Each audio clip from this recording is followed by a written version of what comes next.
Have you seen this? Does it have something to do with this image right here? Elon Musk with a Doge sign and Department of Government Efficiency. When you hear Elon say like, hey, the government needs to get more efficient, we're spending too much money, we're in a debt crisis. What do you think? What's your feeling about just government and bureaucracy, red tape in general? I don't think government is very efficient, number one. I guess we would expect them to be. Yeah. It's not capitalism at work, right? Yeah. It's a machine that you don't really pay attention to. But what we definitely do know, it costs a lot to run that machine. Bingo. And so the debt is going way up. Yes. So when I see this, by the way, I thought Doge was like the cryptocurrency. Well, I think that's why he said that. I understand that, right? But now I'm saying Doge really stands for Department of Government Efficiency. And what is Elon Musk known for doing? Not only did he buy Twitter, yes, and he cuts like 80% of the jobs. And then the big question is how you split to run a business when you cut out 8 out of 10 jobs, and Twitter, now known as X, is still here. Bingo. Arguably working as good, if not better. What Elon proposed was he said, hey, I would be glad to head or be a part of the Department of Government Efficiency. And it's been 20, 30 years since we've had any major overhaul in government and efficiency.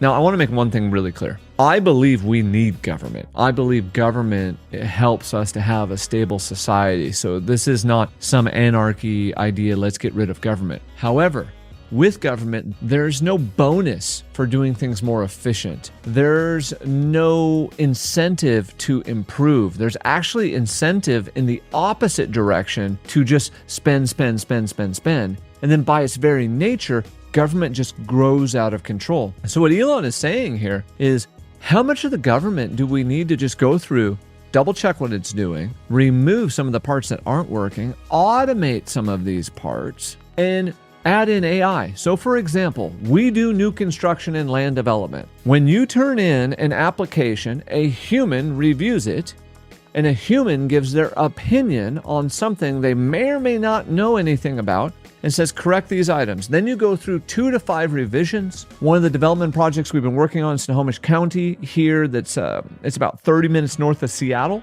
We've been working on it for 4 freaking years. Hundreds of thousands of dollars have been spent. When in reality, we could have submitted that and AI could have checked it within an error rate, boom, kicked it back and said, correct these 27 items and we'll approve you, and we could just get it done. And it wouldn't have to have gone through 20 departments and 30 people, just to give you a kind of a real life example. So one, I love this idea. Regardless of what president wins, I hope we bring something in. I don't see that coming from Kamala. I love that President Trump brought it up, because what I wanted to figure out was, how bad is the debt problem? Like, how big has government gotten? How much are we spending? I looked this morning, $35.423 trillion was spent. And I watched the debt clock, and it's going like this in seconds, and it's hundreds of thousands. Click, click, click, click, click, click, click. That is an average of $105,000 in debt per citizen. It's $269,269 per taxpayer, because not every citizen is still paying taxes. Federal spending this year to date, $6.978 trillion. Guess how much we collected in taxes, bro?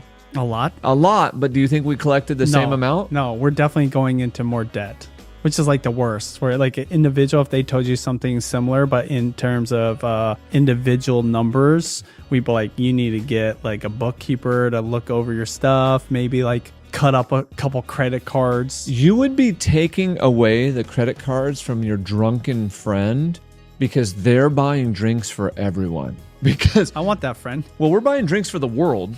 4.924 trillion is what we collected. So we are 2.217 trillion in the negative. We're burning an extra $1 trillion every 90 days since COVID. The US government is the official drunken sailor at the bar going no limit with their credit card, rounds for everyone. So if you were to take government spending out, or just cut it back to pre-COVID levels, inflation would be below 1%, and the economy wouldn't be growing right now.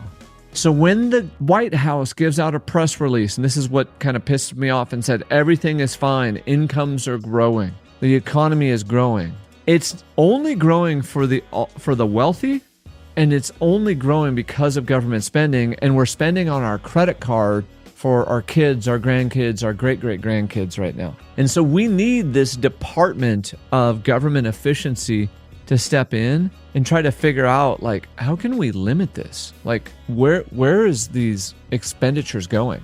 And where it's going is it's going into this idea of pork. And pork is they put a bill through, and all of a sudden the bill, instead of it being a 5-page bill, it's a 600-page bill. And then they tack on 50 billion here, and 20 billion there, and 10 billion there. And that tacking on of extra money is where a lot of this government waste is coming from. You can reach us at resg.com. Thank you for watching. Hit the subscribe button. Let's connect.